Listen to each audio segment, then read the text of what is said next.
Friends, कल हम लोग देखे थे प्रेसिडेंट्स के बारे में, ठीक है। तो आज हम लोग देखते हैं प्रेसिडेंट का ये अगला वीडियो है जिसमें हम लोग देखेंगे vacancy in the president's office, ठीक है। प्रेसिडेंट का पोस्ट किस किस परिस्थितियों में खाली हो सकता है इसके बारे में आज हम लोग देखेंगे, ठीक है फ्रेंड्स। तो आइए देखते हैं सबसे पहला कंडीशन क्या है इसके लिए। और ये जो चीज है, ठीक है, vacancy in the president's office is described under the article 62 in our Indian constitution. Friends, अपने भारतीय संविधान में यह आर्टिकल 62 में इसका डिस्क्रिप्शन है, इसका विवरण है कि राष्ट्रपति का पोस्ट कैसे खाली होगा, ठीक है। तो ये निम्नलिखित कुछ कंडीशंस हैं। तो देखिए कंडीशंस क्या क्या कंडीशंस है इसमें। फ्रेंड्स, सबसे पहला कंडीशंस है on the expiry of his tenure of 5 years. अगर राष्ट्रपति का कार्यकाल 5 साल का होता है, जैसा कि आप जानते हैं 5 साल का कार्यकाल अगर पूरा कर लेते हैं राष्ट्रपति साहब तो उनका सीट वैकेंट हो जाता है और नेक्स्ट इलेक्शन की तैयारियां होने लगती है, ठीक है। पहला कंडीशन है। दूसरा कंडीशन है कि अगर वो रिजाइन कर देते हैं, अगर राष्ट्रपति साहब किन्हीं कारणों के चलते अगर वो रिजाइन कर देते हैं तो राष्ट्रपति का पोस्ट खाली हो जाएगा, यानी बाय हिज रेजिग्नेशन, ठीक है। तीसरा कंडीशन क्या है, on his removal by the process of impeachment. My dear friends, as you know that president can be removed by the process of impeachment if he is imposed a very heinous crime।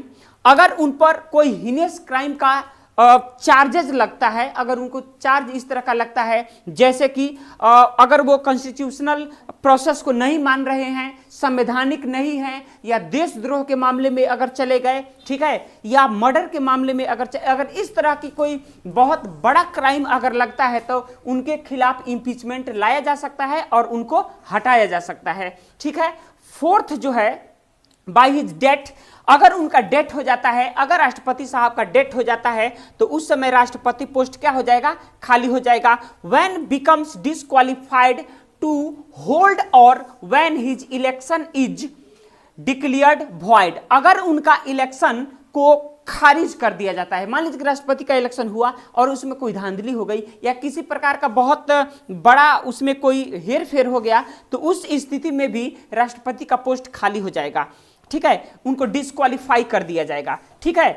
पांचवा है कि an election to fill the vacancy, an election to fill the vacancy यानी due to expiration term, अगर उनका term जो है 5 साल का अगर वो क्या हो जाता है, अगर वो पूरा हो जाता है तो क्या किया जाएगा, must be held before the expiry of the term. यानी अगर इस स्थिति में अगर उनका सीट अगर खाली होता है तो 5 साल पूरा होने से पहले ही राष्ट्रपति शासन का राष्ट्रपति के इलेक्शन का प्रोसेस शुरू हो जाएगा और राष्ट्रपति का इलेक्शन हो जाएगा। यानी 5 साल से पहले, 5 साल बीतना नहीं चाहिए, 5 साल के अंदर में ही राष्ट्रपति का इलेक्शन करवा लिया जाएगा। ऐसा प्रोसेस हमारे संविधान में दिया गया है, ठीक है।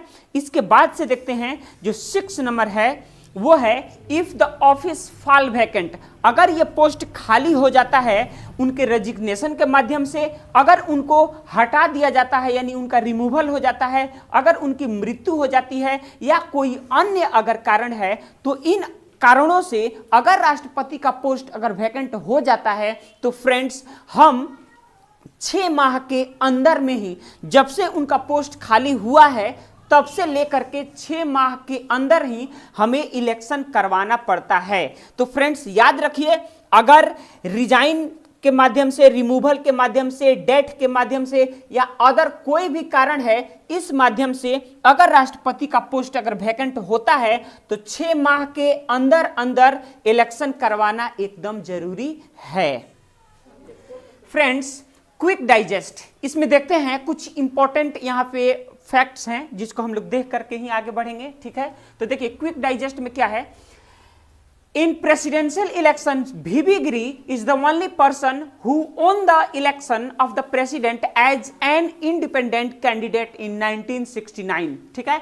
1969 ईस्वी में ये जो पर्सन है वीवी गिरी, ये स्वतंत्र रूप से राष्ट्रपति का इलेक्शन जीते। 1969 ईस्वी में वीवी गिरी ने इंडिपेंडेंट प्रेसिडेंट का इलेक्शन इन्होंने जीता। ठीक है, नेक्स्ट क्या है, इन जुलाई 1977 में नीलम संजीवा रेड्डी जो थे वो एकदम निर्विरोध राष्ट्रपति का इलेक्शन जीत गए, क्योंकि इनके विरोध में किसी ने नॉमिनेशन ही नहीं किया। ठीक है, ये कब की बात है, तो 1977 की बात है, 1977 की बात है। याद रखिएगा 1977 में संजीवा रेड्डी ने, नीलम संजीवा रेड्डी ने अनअपोज्ड यानी निर्विरोध राष्ट्रपति का इलेक्शन जीत गए और इनको राष्ट्रपति बनाया गया। नेक्स्ट देखते हैं, जस्टिस एम हिदायतुल्लाह भी थे, उनको 2 बार राष्ट्रपति बनने का मौका मिला। एक बार उनको मौका मिला सुप्रीम कोर्ट का चीफ जस्टिस रहते हुए और दूसरी बार उनको मौका मिला हमारे देश के वाइस प्रेसिडेंट रहते हुए। ठीक है, तो हम यहां देख सकते हैं 1969 में, ठीक है, 1969 में उनको चीफ जस्टिस रहते हुए यह मौका मिला और भारत के चीफ जस्टिस रहते हुए वो राष्ट्रपति बने। और दूसरी बार 1982 में, 1982 में वो जब भारत के वाइस प्रेसिडेंट थे यानी उपराष्ट्रपति थे, उस समय भी उनको मौका मिला कि वो भारत के राष्ट्रपति पद को सुशोभित करें। ठीक है,